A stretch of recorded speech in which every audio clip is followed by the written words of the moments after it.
আসসালামু আলাইকুম বন্ধুরা, আপনারা সবাই কেমন আছেন? আমি আজকে আপনাদের সঙ্গে শেয়ার করব রিঠা মাছের রেসিপি। দেখুন, এখানে 1 কেজি রিঠা মাছ রয়েছে। এটা খুব ভালো করে কলপারে ধুয়ে নেওয়া হচ্ছে। রিঠা মাছে একটু গন্ধ থাকে, তাই ভালো করে ধুয়ে নিতে হবে। খুব সুন্দর করে মা মাছ ধুয়ে দিচ্ছে। চলুন তাহলে এবারে মাছ ধোয়া হয়ে গেছে, এবার রেসিপি শুরু করা যাক। সবার প্রথমে আমি এই মাছের মধ্যে নুন, হলুদ পরিমাণ মতো খুব ভালো করে এটা মাখিয়ে নেব। একসাথে খুব সুন্দর করে মাখিয়ে আমি এটা 1 ঘন্টার জন্য রেখে দেব। এবার 1 ঘন্টা হয়ে গেছে। এবার একটা কড়া চাপিয়ে দিয়েছি। এবার এই কড়াই দিয়ে দেব পরিমাণ মতো সাদা তেল। ওই তেলের মধ্যেই দিয়ে দিচ্ছি অল্প একটুখানি লবণ। এবার খুব ভালো করে তেলের সাথে লবণ মিশিয়ে নেব।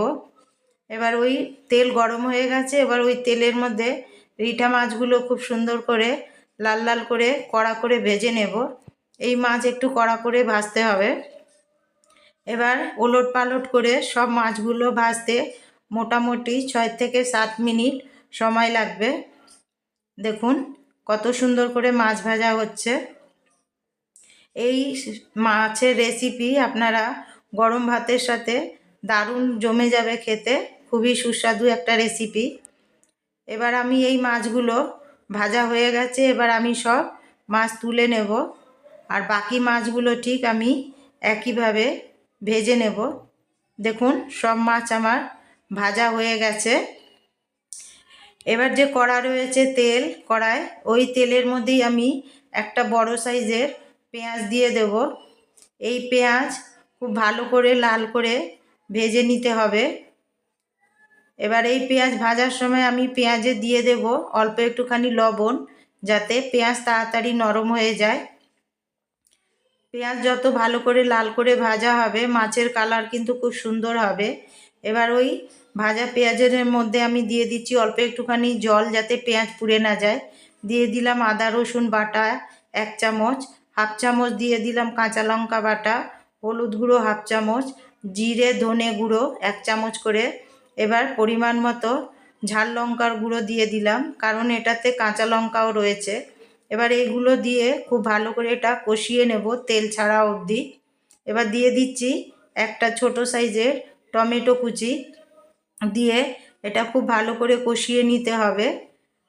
কষাতে মোটামুটি 6 থেকে 7 মিনিট সময় লাগবে। মশলা কষানো হয়ে গেছে। এবার দিয়ে দিচ্ছি পরিমাণ মতো জল, যে যেরম ঝোল খাবেন সেই অনুযায়ী জল দেবেন। দিয়ে এবার খুব ভালো করে আমি এটা একসাথে মিশিয়ে নেব।